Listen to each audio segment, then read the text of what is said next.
País, buenas noches, Oye País, yo soy Rudy González, gracias por su compañía. En esta hora, como cada noche, aquí por Color Visión, analizamos los temas de interés nacional e internacional, los hechos que son noticias ocurridos en las últimas horas aquí en el país y en el resto del mundo. Nos visita el canciller de Rusia, nada más nada y nada menos que Sergei Lavrov.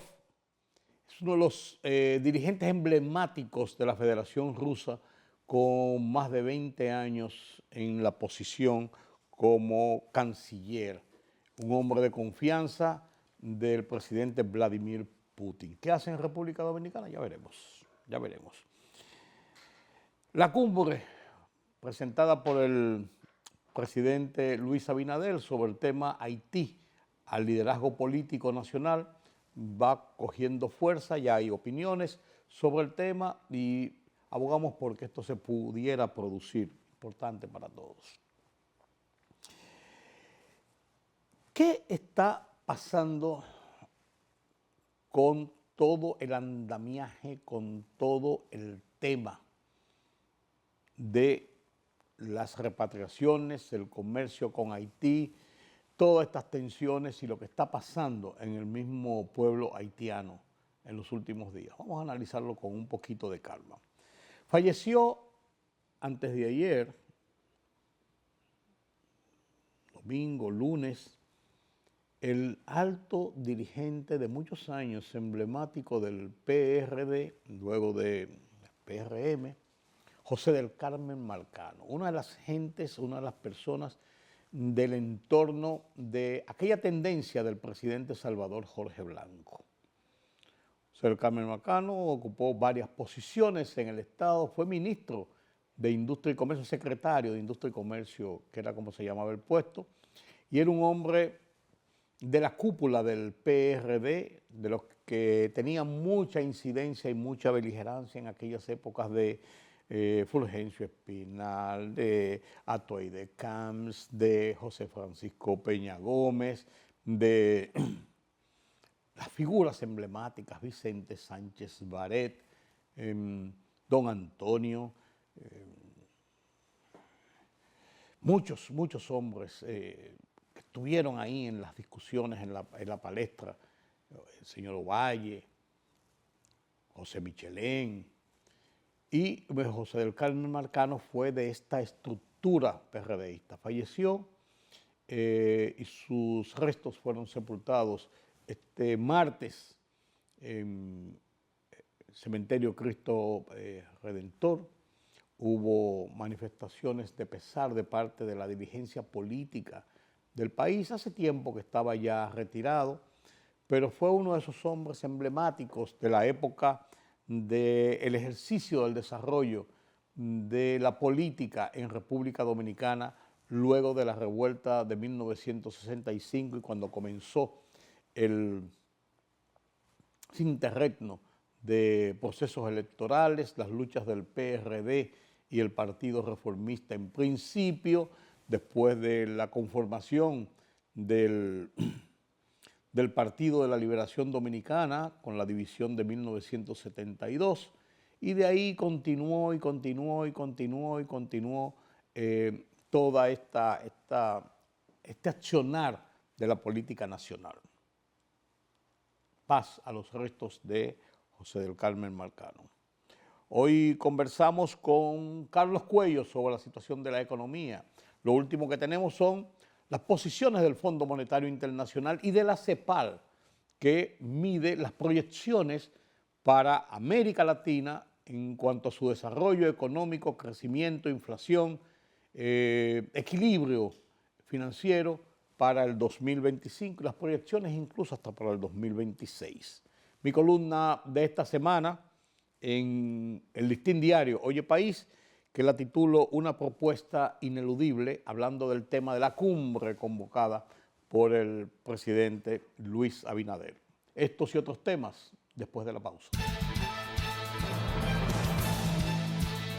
Dando inicio a una visita oficial sin precedentes en la historia de las relaciones diplomáticas entre ambos países, el ministro de Asuntos Exteriores de la Federación de Rusia, Sergei Lavrov, llegó a República Dominicana a través del Aeropuerto Internacional de las Américas.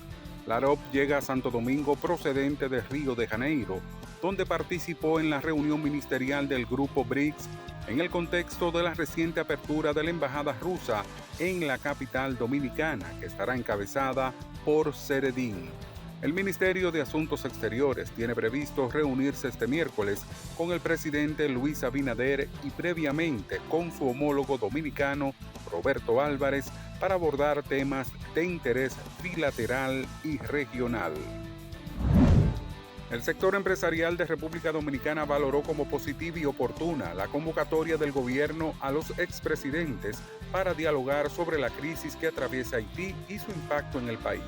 El Consejo Nacional de la Empresa Privada, CONEP, y la Asociación de Industrias de República Dominicana dijeron que están dispuestos a participar en la discusión y apoyar las mejores decisiones para el país. Con el objetivo de crear la Dirección de Asistencia Social y Alimentación Comunitaria, el presidente Luis Abinader ordenó la fusión de los comedores económicos del Estado Dominicano y el Plan de Asistencia Social de la Presidencia. La disposición se encuentra en el decreto 219-25 y precisa que esta dirección será la entidad responsable de la ejecución y gestión de programas de asistencia social directa orientados a la provisión de alimentos y artículos básicos de primera necesidad, a fin de mejorar las condiciones de vida de las personas y comunidades en situación de vulnerabilidad mediante acciones de respuesta oportuna y solidaria.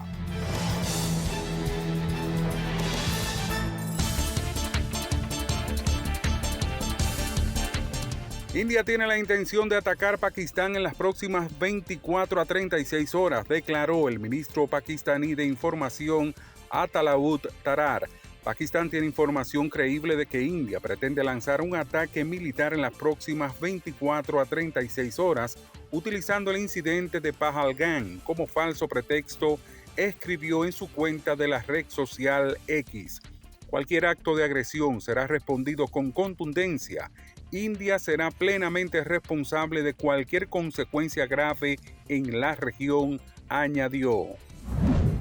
El presidente de Estados Unidos, Donald Trump, afirmó en una entrevista con la revista The Atlantic que Ucrania será derrotada muy pronto y que él está tratando de salvar a este país. Creo que estoy salvando a esta nación. Creo que esa nación será derrotada muy pronto, aseveró. En este contexto, el mandatario recordó que fue él quien suministró al ejército ucraniano los misiles Javelin y que esa fue una de las razones por las que continuó el conflicto ucraniano. Ahora bien, también podría argumentar que es una lástima que continuara, porque ha muerto mucha gente. Murió mucha más gente en esa guerra de lo que se informa, agregó.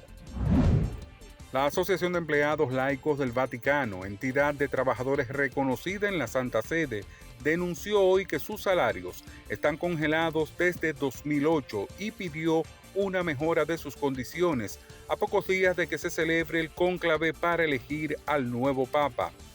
Con una base salarial que se ha mantenido invariable desde 2008, el poder adquisitivo de los empleados vaticanos ha disminuido, alertó la asociación en un comunicado en víspera del 1 de mayo, Día de los Trabajadores, y en periodo de sede vacante en el Vaticano.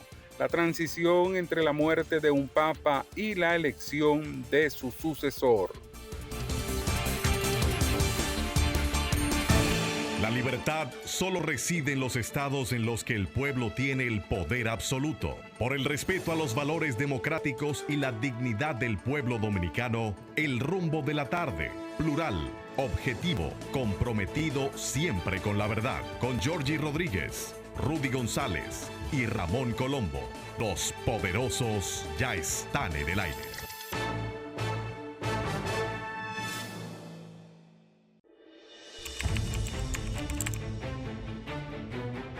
Periodismo de investigación, columnas, opinión, análisis, reportajes de fondo. Hora por hora, una completa plataforma multimedia. Periodismo con valor. Noticias horaporhora.com.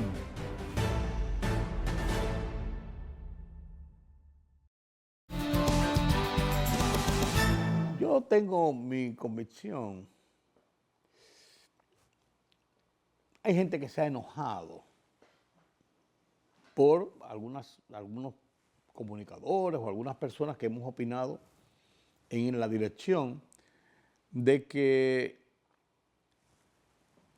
realmente hay una campañita abierta contra Farideh Raful. Eso es claro. La están acechando y cualquier cosita que dice, ¡brum!, la bombardean. Es una posición incómoda, muy difícil, muy compleja. En el organigrama del Estado, el ministro de Interior es la tercera persona en la escala de poder del país. Presidente de la República, vicepresidente y ministro de Interior. Después ministro de las Fuerzas Armadas. Después, sin embargo, la placa 3 se la dan al ministro de las Fuerzas Armadas por la chulería con los militares que ha habido desde siempre, desde cuando Trujillo hasta la fecha. Pero así funciona. Y es una posición que tiene que ver, oigan qué temas: control de armas, control de uso de los espacios públicos, incluyendo vedas en horarios de expendio de bebidas alcohólicas, de centros de diversión. Es el jefe ministerial del jefe de la policía. Tiene a su cargo los bomberos del país. Trabaja, es la jefa inmediata, en este caso porque es una mujer, Farideh Raful, de los gobernadores de todas las provincias. Están bajo las órdenes directas del Ministerio de Interior. Vale, es el tema de los ayuntamientos. Y nada más y nada menos que es el jefe de la política migratoria del país. Migración, que es uno de los puntos más focales. Entonces Farideh Raful, que no se queda callada, es un gallito de pelea, enérgica, como es su temperamento, es blanco de muchas críticas por cualquier cosa que dice. Y hay gente que no acepta que Farideh Raful, una mujer, haya sido nominada, colocada en la posición de ministro de Interior, un cargo con tanto poder en el país. Pero bien, Farideh Raful trató de sacarle las castañas del fuego al jefe de la policía con el tema de la barbería de Boca Chica. Él es su subalterno, el jefe de la policía, y dijo, no, parece que no entendieron bien lo que él quiso decir, que se yo cuánto, pero su tuit fue muy claro: no se puede prohibir que una gente trabaje en una barbería. Y parece que la policía que actuó en el cierre de esa barbería, para justificar su acción, metieron unos videos y una fotografía como que ahí se estaba vendiendo bebidas alcohólicas por el tipo que firmó todo. Mira, aquí no hay bebidas, aquí no se está vendiendo ni hay nada. Una persona con la que conversé en el día de ayer, precisamente que tiene mucho que ver con esto de barberías y eso, acá es verdad que hay barberías que trabajan hasta cualquier hora. Me dijo, oye, lo que pasa, ustedes porque vienen a estas barberías y a estos sitios y no se dan cuenta. En los barrios, las barberías normalmente trabajan muy poco de lunes a viernes. Muy poco de lunes a viernes o de lunes a jueves. Una que otra gente, vas a hacer un cerquillo, una gente se pela y eso. El grueso de las personas que van a la barbería van viernes en la tarde, sábado y domingo. Y mientras haya gente ahí, se amontonan. Y hay gente, yo vengo ahorita a las 5, yo vengo a las 4. Hay 10, 12, 15 personas esperando ahí. Y trabajan hasta la hora que tienen que trabajar. Y no es raro ver una barbería abierta a las 10, a las 11 de la noche en los barrios, en muchísimos sitios. Porque hay que hacer el día, hay que ganarse los cuartos. Yo dije, mira, yo no conocía ese elemento mejor. Eso es normal, lo vas a ver en cualquier punto, muchos barrios del país vas a ver eso, una barbería abierta. Que si venden alcohol, que se hace, yo no sé, pero de que trabajan hasta tarde y hasta la madrugada, eso es correcto, eso es cierto. Entonces, parece que la policía, la patrulla policial, en su exceso de celo, porque no estén abiertos los locales después de las 12 de la noche, como establece la disposición de Interior y Policía, presionaron para cerrar la barbería y parece que entonces le salió un gallito ahí en la barbería, el barbero, y le dijo, yo soy estudiante de Derecho y yo sé cuáles son mis derechos, usted no tiene derecho a cerrarme porque no está prohibido trabajar. Y fue lo que dijo la ministra, precisamente. No está prohibido trabajar, a ninguna hora. Trabajar es un derecho que tiene cualquier ciudadano. Y no se pudo comprobar realmente que ahí estuvieran vendiendo alcohol y eso. El jefe de la policía lo que debió hacer, a mi juicio, yo estoy diciendo lo que tiene que hacer el jefe de la policía, pero lo más lógico es, bueno, yo vi ese video, vi ese informe y estamos haciendo una investigación para determinar qué pasó ahí. Punto. Y si la patrulla se le fue la mano, decir, mire, se le fue la mano. Ellos no tenían ningún derecho a hacer eso y están siendo amonestados por esto que hicieron. Porque no hubo mayores consecuencias que no fuera el cierre. No hubo un empujón, no se llevaron a una gente presa, no le dieron un macanazo a nadie, o sea, no pasó a otros hechos. Y yo cito esto, ¿y por qué esto tiene importancia? Porque la efectividad de las medidas de control y de seguridad tienen su efecto y la sociedad y la población están en la obligación de cumplirlas cuando también se respeten sus derechos. En la medida en que todo esto y nada es un relajo, desde que se formó el COBA, que es el centro ese de control de ruidos y de horarios para centros de diversión, eso ha sido permanentemente un centro de denuncias, de extorsiones, de chantaje y de todo eso que pasaban los efectivos y los patrulleros con el sombrero en la mano por las noches en los centros de diversión para buscar lo suyo. Un amigo mío me dijo un día, yo estoy negado a darle dinero, van a cada rato y me cierran el negocio. Él tiene un negocio aquí en Urbanización Fernández. Estoy harto de eso.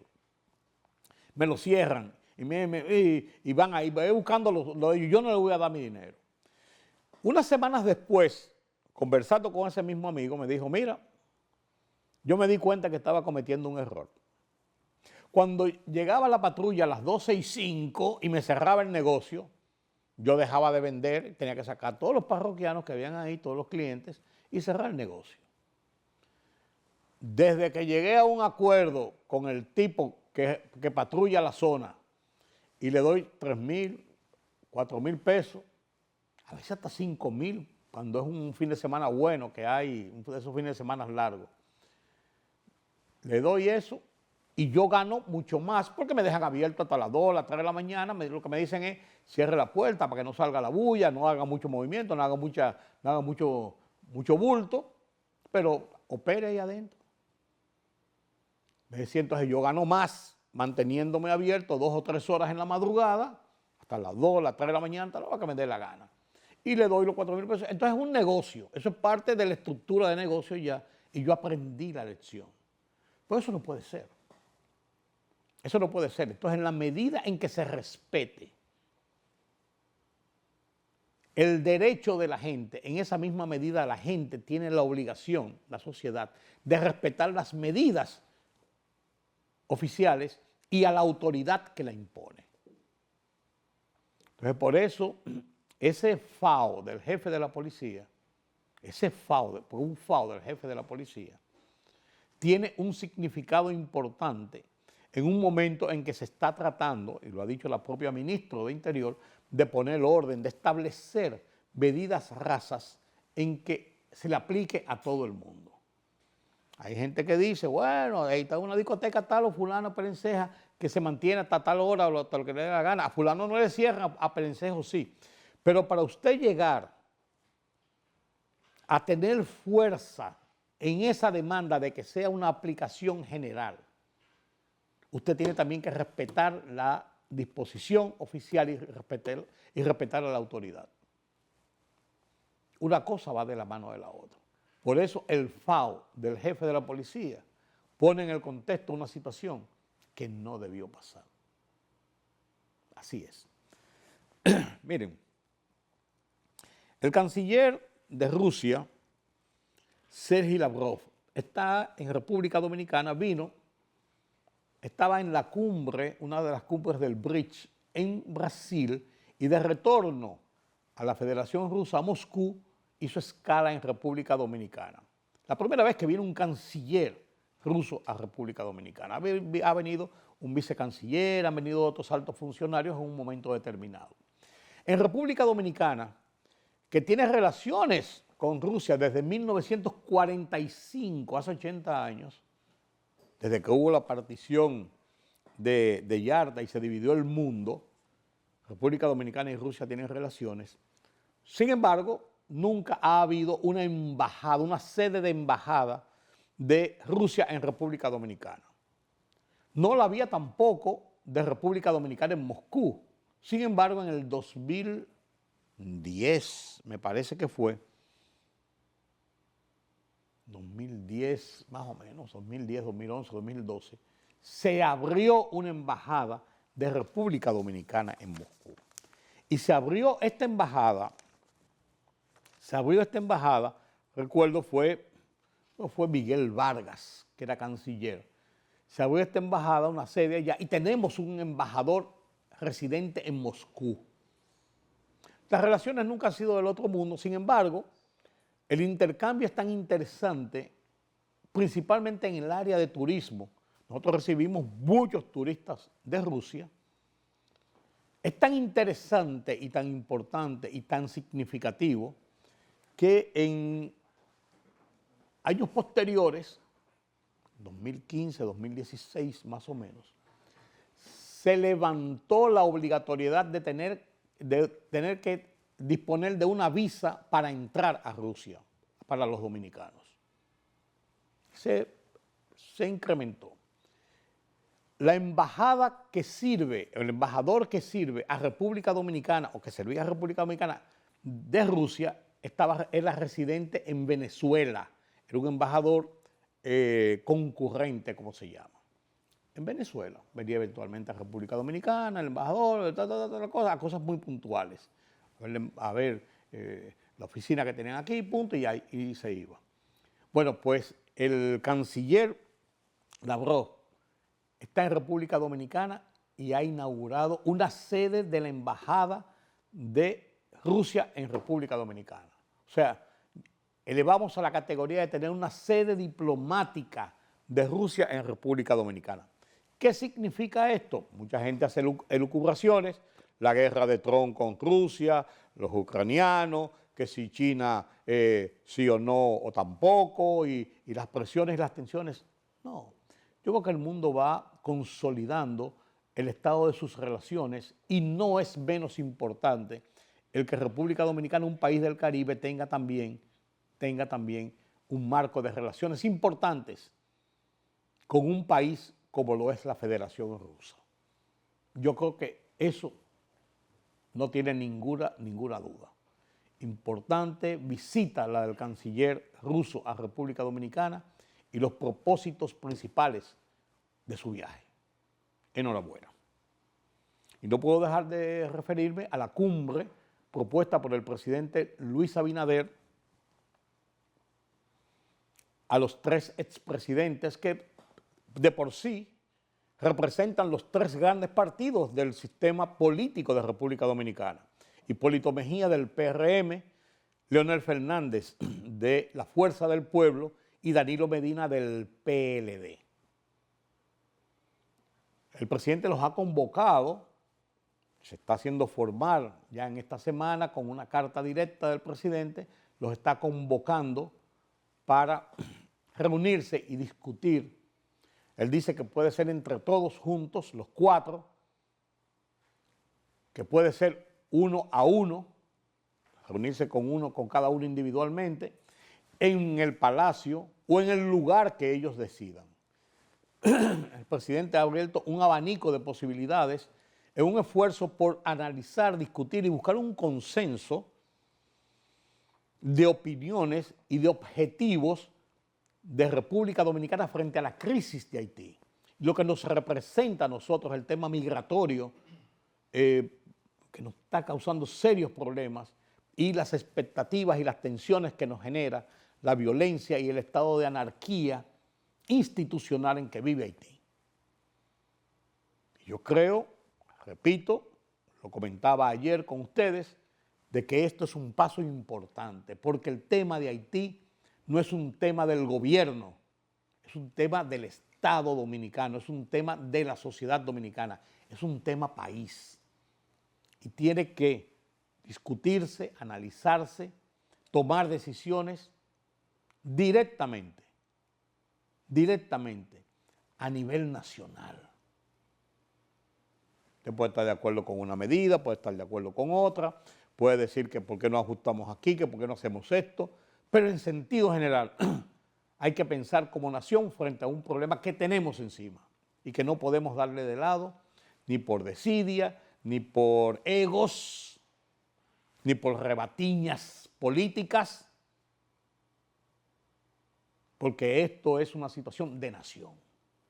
Salir después a criticar que por qué no se hizo, que usted no puede salir a decir que no se hizo o por qué no se hizo así si usted no aportó nada.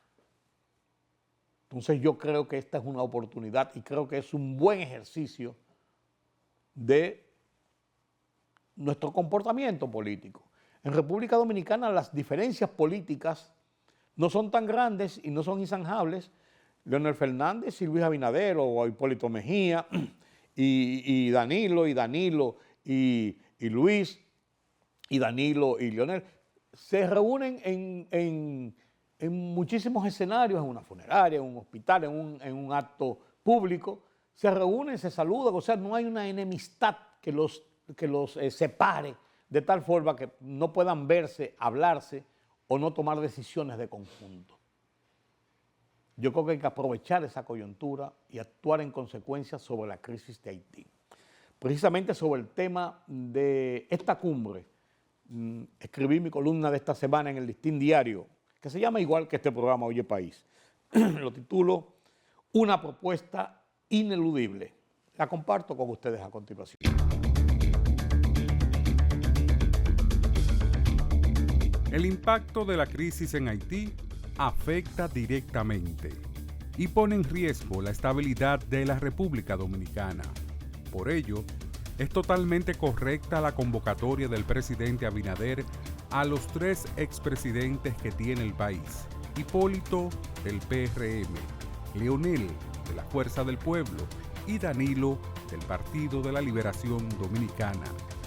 Los 4, 3 expresidentes y el gobernante en ejercicio han gobernado el país en los últimos 29 años, desde 1996 a 2025, por lo que cargan sobre sus hombros la responsabilidad de actuar frente a la seria situación que nos significa el estado de crisis institucional y violencia que acusa a nuestros vecinos.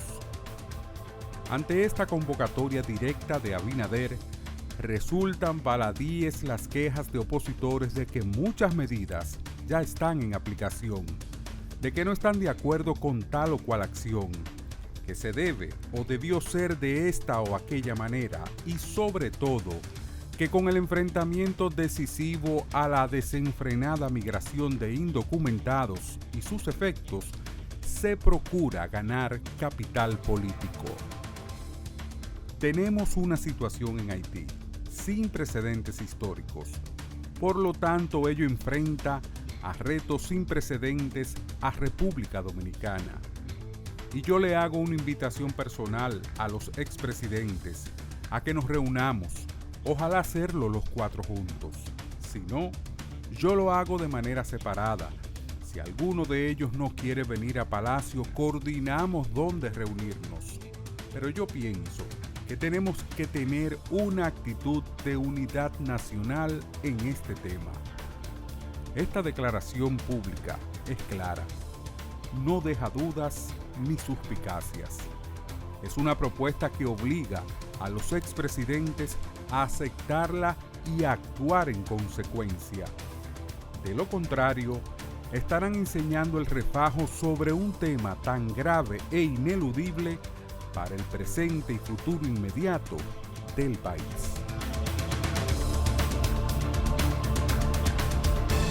libertad solo reside en los estados en los que el pueblo tiene el poder absoluto. Por el respeto a los valores democráticos y la dignidad del pueblo dominicano, el rumbo de la tarde, plural, objetivo, comprometido siempre con la verdad. Con Georgie Rodríguez, Rudy González y Ramón Colombo. Los poderosos ya están en el aire.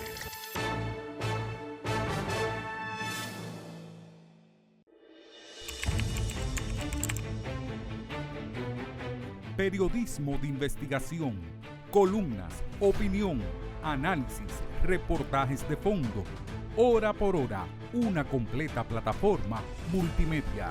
Periodismo con valor. Noticias horaporhora.com.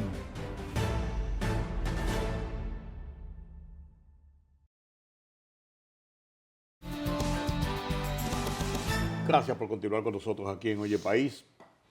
El dólar continúa en sus niveles hacia la baja, estabilizándose, bordeando los 60, pero por debajo, 58, 59. ¿Cuánto se mantendrá esto? ¿Qué significa esto para la economía? ¿Cómo rompe esto expectativas que nos generamos en los 2-3 primeros meses del año? Veremos. La CEPAL acaba también de emitir unas reconsideraciones sobre el comportamiento de la economía de la región para el 2025, de acuerdo a cómo se va moviendo el mercado, cómo se va moviendo las estrategias, cómo se van moviendo las realidades. Carlos Cuello con nosotros como cada semana analiza la situación de la economía. Buenas noches, Carlos. Buenas noches. Efectivamente, la semana pasada nosotros comentábamos la noticia del Fondo Monetario y del Banco Mundial acerca del comportamiento de la economía global. Sí, en su reunión de primavera. Exacto. Por supuesto, también las proyecciones para las economías regionales, incluyendo la región de América Latina y el Caribe, ¿no? En este caso recuerdo que hablábamos de que según el FMI, Estados Unidos estaría bajando, le redujo a Estados Unidos sus indicadores, su perspectiva de crecimiento de un 2.7 a un 1.8. Y para la zona euro de un 1 a un 0.8. Correcto. Para China 4.6 a 4%. Esas fueron, digamos, en términos globales. ¿No? Y para la región, por supuesto que también la rebajaba a un 2%, sí, para la región, de 2.4 a 2%. ¿no? Bueno, pues la CEPAL, que es un organismo de Naciones Unidas que tiene su enfoque en lo que son las economías de la región. Digo, así se llama. Comisión Económica para América Latina y el Caribe. Claro. ¿No? También hizo ajuste en lo que son sus perspectivas de crecimiento, a la baja en esta ocasión. A la baja. Coincide con el Banco Mundial y el Fondo Monetario y estima que la economía de América Latina y el Caribe en general, como región, estaría creciendo a un 2%, coincidiendo, repito, con las proyecciones anteriores. ¿no? Para el Caribe, aquí ya siendo más específico, ¿no? Le reduce 8 décimas. ¿no? América Central y México, donde estamos nosotros también, a la baja, con 7 décimas. ¿no? Y fíjate que todo el panorama, excepto América del Sur, que sí le da un poquitito de crecimiento, pero eso no logra, digamos que, impulsar la región. Las nuevas proyecciones son de un 2.5%, de un 2%, perdón, era un 2.5, ¿no? El sur un 1, América Central un 1.8 y el Caribe, excluyendo a Guyana, 1.8. Claro. Ahora, República Dominicana, en ese contexto, aparece con una tasa de crecimiento, la mantiene la CEPAL, de 4.5%. Estaría entre una de las economías de mayor crecimiento, exceptuando ya el caso de Argentina, que está por encima del 5, como decíamos anteriormente, con mucho de rebote. ¿no? Pero con ese 4.5 que proyecta la CEPAL aquí, la República Dominicana estaría entre las economías de mayor crecimiento en el mundo. Fíjate que para China, lo que se tiene aquí es entre un 4.6 y un 4%. China se espera que sea la economía más afectada, por lo menos en este año. Ya si se mantiene esa guerra, llegará un momento en que sencillamente el comercio chino tendrá que reorientarse, ¿no? Y habrá que ver quién sale más perjudicado. porque Sí. perjudicados van a salir. No ganador, sino menos perjudicado. Correcto. Correcto, sí, porque se va a afectar el volumen de comercio mundial, sin lugar a duda. Entonces, fíjate que el dato es muy interesante, aún en la situación de proyecciones a la baja, la CEPAL es más optimista que el Banco Mundial y el Fondo Monetario y mantiene la proyección de la economía dominicana en un 4.5%. Obviamente que estas proyecciones están muy sujetas, muy expuestas a lo que son los movimientos erráticos e imprevistos en la economía global. Pero en sentido general, ¿cómo afecta a nosotros, aunque nosotros mantengamos ese margen de crecimiento establecido, que toda la región y los principales socios de nosotros o con lo que nosotros tenemos ese intercambio comercial, cómo tengan esa inestabilidad, cómo nos afecta realmente? Mira, cuando ¿En hay una forma positiva o una forma negativa? Es que no, es impredecible. Cuando hay una situación de nerviosismo, de volatilidad en los mercados, de incertidumbre, uno no sabe lo que puede pasar. Podría ser que río revuelto ganase pescadores, Sí. o podría ser que Que sencillamente... nos arrastre el río revuelto. Esa es la realidad. Cualquiera de las situaciones. Y esa es la realidad, la situación que estamos viviendo en los últimos 100 días, ¿no? Claro, claro. Pero fíjate que con todo y ese estado de cierta incertidumbre, nosotros tuvimos unas tensiones en el primer trimestre por el tema de la tasa del dólar, la tasa de cambio. Sin embargo, una vez pasado el primer trimestre se ha podido revertir eso, lo que indica que nosotros tenemos una posición bastante controlada a lo Sí, interno. la economía dominicana tiene buenos fundamentos, digamos, Ok. tiene solidez en su crecimiento y eso ayuda porque no es lo mismo cuando tú estás muy debilitado, te coge una gripecita, Sí. se complica. Se complica.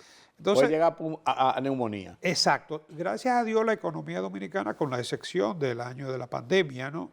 Que fue de los países que logró mayor recuperación, ¿no?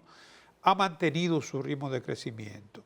Ahora mismo ha estado pasando por una situación de desaceleración, pero tal como vamos a ver en lo que es el último reporte del Banco Del Banco Central Central, sobre, precisamente para el trimestre, Sí. enero-marzo, parecería que las cosas se están revirtiendo. O sea, recuérdate que el crecimiento para el primer bimestre fue inferior a un Sí, 2%. claro. Y era preocupante. O sea, la señal que se enviaba era de que la economía, no que iba a caer en recesión, pero sí evidenciaba una desaceleración. Sin embargo, este último reporte del Banco Central de lo que es la medición de la actividad económica utilizando un indicador de corto plazo que se llama IMAE, Índice Mensual de la Actividad Económica, basado en estimaciones, por supuesto, al mes de marzo del 2025 muestra una expansión interanual, o sea, asumiendo que el año fuera de marzo a marzo, de un 5.4% al mes de marzo. El mes pasado fue de menos de la mitad Sí. de esta cifra, ¿no? Ritmo notablemente superior al crecimiento interanual del año 2024, que fue de 1.3. Y si tomamos el crecimiento acumulado para los 3 meses, la cuarta parte del año, es de un 2.7%. O sea, todo indica que La proyección indica que vamos. la tendencia Sí, es de que vamos en la dirección de lograr el correcto, objetivo, claro. ¿no? Aquí se destacan las actividades que tuvieron mayor incidencia, ¿no? Por supuesto, la construcción, con dos dígitos, un 14.5%. Ese sector el año pasado, tú recuerdas que se había desacelerado. De hecho, creo que registró cifra negativa el año pasado. Para el año sí yo recuerdo que fue negativo, pero para este periodo creo que ya desde marzo del año pasado ya venía cayendo. Bueno, pues ahora reporta un crecimiento del 14.5%, ¿no? Manufactura de zona franca dentro de lo que son los servicios, que los servicios tienen aquí un crecimiento para marzo de 4.7 y 3.3 para enero-marzo. Pero zona franca, manufactura de zona franca, Perdón, no está dentro de los servicios. Manufactura de zona franca está como un sector dentro de lo que es el sector manufacturero, ¿no? Reporta aquí un 11.3%. La intermediación financiera, la banca, 11.3 también. El comercio, que ese sí está dentro de los servicios, 8.9. Transporte y almacenamiento, 8.7. Y el agropecuario, 5.2%. Los servicios explican el 35% del crecimiento interanual del Producto Interno Bruto. El 35% lo explica, más de la tercera parte de ese crecimiento, se explica, perdón, por la construcción. Sí. Por la construcción. ¿Se ha dinamizado nueva vez? Ya tiene los motores encendidos, que es lo más importante, Sí. porque el problema es cuando se cae, es cómo se recupera, ¿no? Y eso yo creo que es un buen indicador. La zona franca, con un crecimiento de 12.9% en el referido mes, con un total de 771 millones de dólares, y acumulan ya exportaciones por 1.985 millones de dólares. Casi 2.000 millones. Están generando empleo por aproximadamente 200.000, y si a eso tú le agregas 2.5 empleos indirectos, estamos hablando de... Parte del motor principal de la... Sí, alrededor de medio millón Claro, de claro. empleos, más dos veces, sí, 2.5. Estamos hablando de que el sector zona franca está dentro de los principales generadores de empleo. Sí, claro. Prácticamente un 10% de lo que Sí. son los empleos formales. Sí, que ese es el punto nodal de la zona Pues franca. pero fíjate, exportación el 67%, y de los empleos cerca del 10% los empleos formales, porque una característica que tienen otros empleos que son formales, los de zona franca. Sí, sí, sí, Los claro. indirectos sí, la mayoría son informales, o gran parte de ellos, ¿no? Pero ojalá y se logre mantener y que no sea impactada de manera negativa por la guerra arancelaria. Y ahora también, ¿no?, digamos que le resta un poco de competitividad el tipo de cambio Sí, como sí. sector. Eso es claro. Sí, Si a uno beneficia por un lado, a otros perjudica, por así decirlo, por el otro. claro. Y las exportaciones es uno de los puntos que perjudica Claro, el tema de la tasa de cambio a la baja. claro, Eso es así. claro. Pero tú mencionabas zona franca, Carlos. Se ha anunciado un aumento de sí. salario en zona franca. Ya lo había anunciado el presidente de la República, pero es un poquito, no se pensó que iba a ser, y parece que los empresarios en un momento determinado han sentido como que fue demasiado rápido, como que no se consensó. ¿Qué pasa con eso?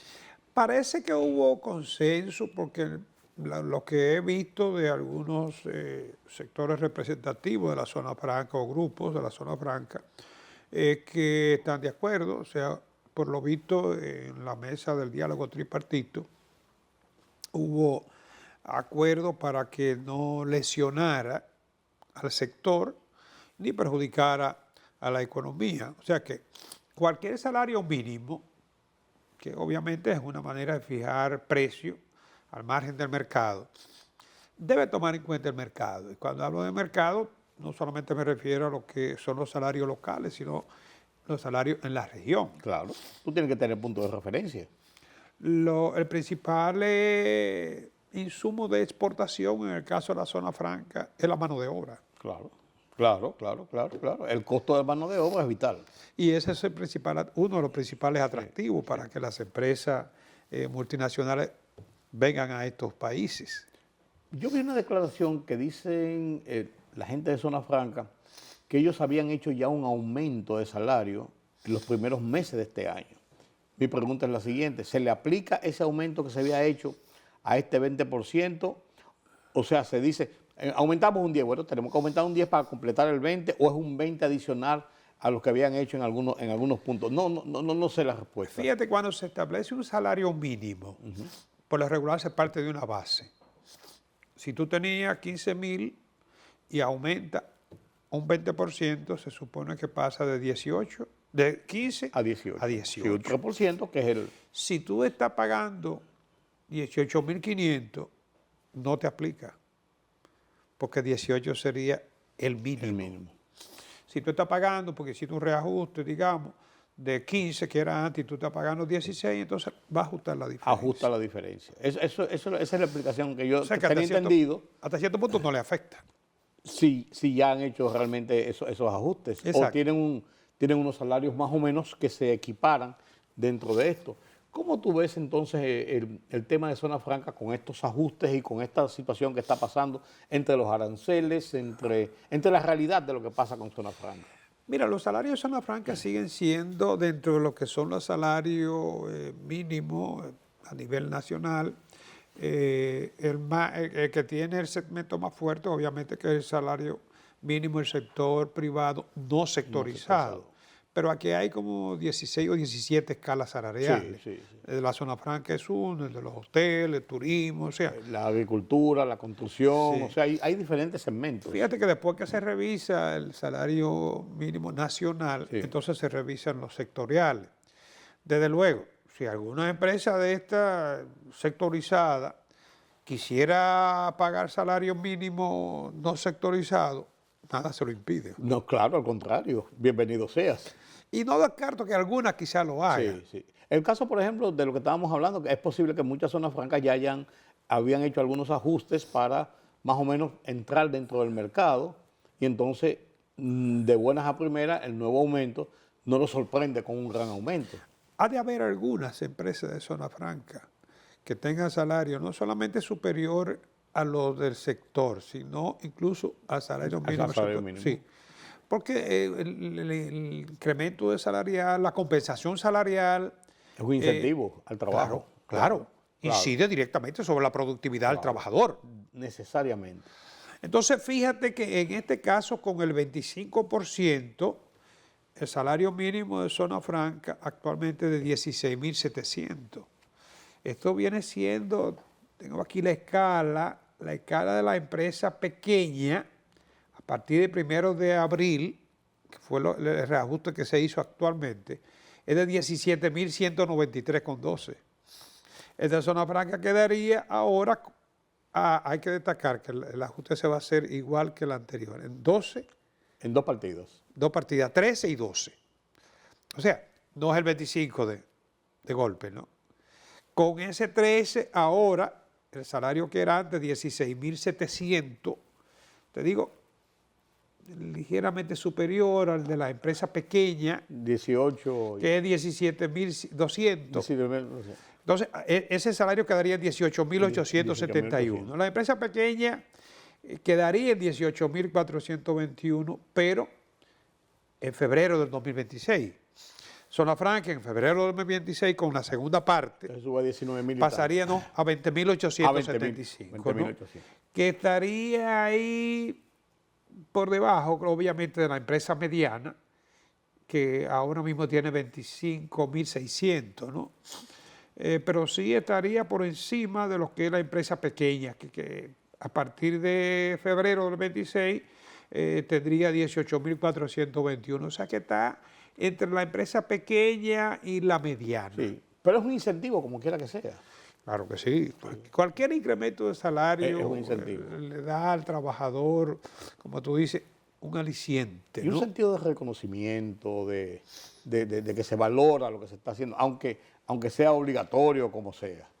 Sí, estamos hablando, repito, de cerca de 200.000 empleos. Claro. Y no es como la gente cree, que todo, si tú coges el salario promedio de la zona franca, se aleja mucho de lo que es el extremo inferior. Claro que sí. Porque hay muchos técnicos, hay Eso- muchos eso- profesionales. Eso te iba a decir porque la zona franca ha variado bastante. Y hay muchas empresas de zona franca que requieren fuerza de trabajo especializada. Claro. Como Los la call de centers.